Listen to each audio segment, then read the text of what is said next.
only for you guys, but for us up here as well. You know, and from my vantage point, to see these guys in the future ahead of all these is kind of frightening. I think they're just super talented, you know. Along the 50 years, I figured I'd share just a quick little thing.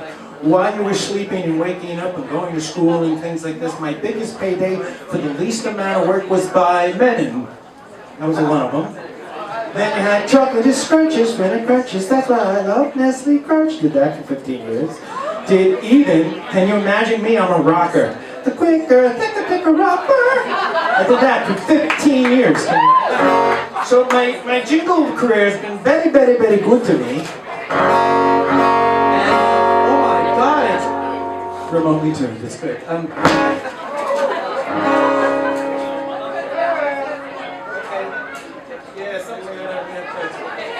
Hermetically seal myself here. This is going to be a tough one.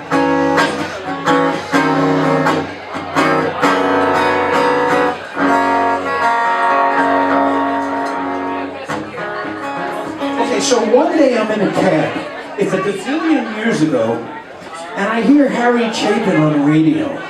And I'm going, wow, listen to this guy, man. He's like spewing out a story and a half here. And it's like, and as a songwriter, I was like, how does he get to do that? How does he put all those words together in such a small amount of chordal space, you know? And then I realized as a songwriter that when you have things that are that wordy, hey, get a room. Age before beauty, I guess. Thank you.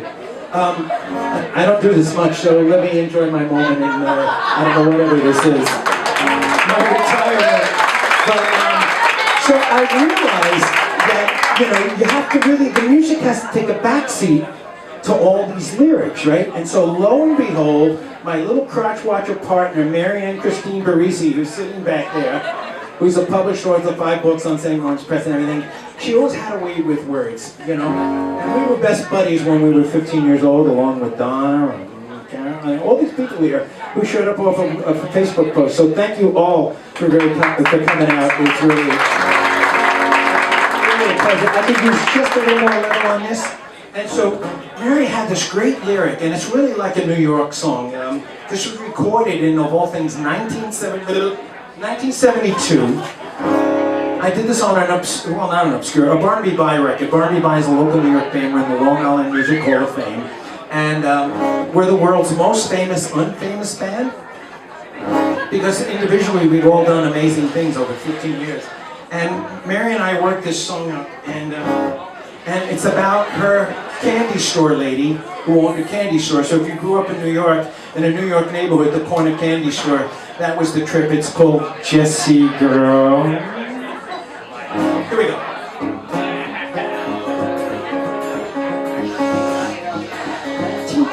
Teensy more.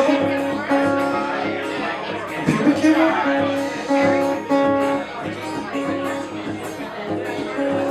A Jessie girl on the candy store on Murder Avenue.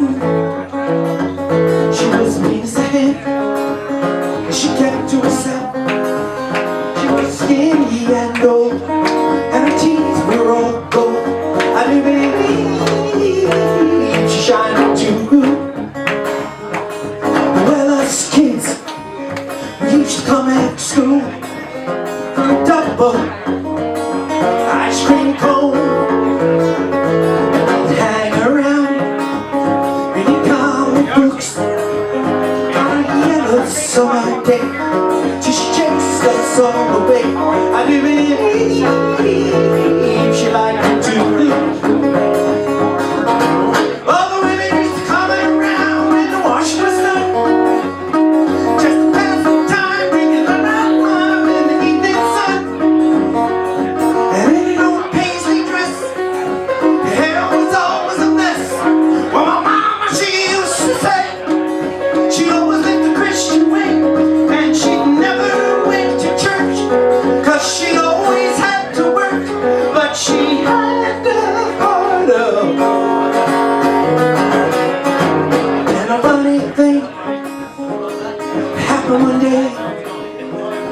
went to buy the news. The store was locked, papers on the curb, and it stayed locked tight all day. I took my paper and walked away. I didn't believe I didn't pay. Well, ain't that strange? Mr. Carnaby said, Mr. Carnaby, and he made keys. I watched her close up when she left last night, and she didn't say nothing to me. She always does though usually. I did believe something was on her mind. Somebody better do something that's don't look right to me. Maybe she's sick and needs a doctor quick. We better go and see. But nobody knew where she lived, and no one had the time to give. So it took us a day or two till we found her in her own room at the top of 3 flights of stairs. And no one didn't seem to care. They closed the door and left her there. Well, it made a strange picture to me, like the Holy Ghost cemetery, 'cause nobody came to see Jessie girl stray, except the neighborhood kids and me. I guess she had no family to say goodbye. Oh, the preacher was there alright, and the kickers, but they weren't paid. I bet you Jessie looked down for a while and thought to herself with a smile, I better chase those kids away. Hey, Jessie girl, on the candy store. Ooh, Jessie girl, on the candy store. Thank you, good night, Brian. Pleasure.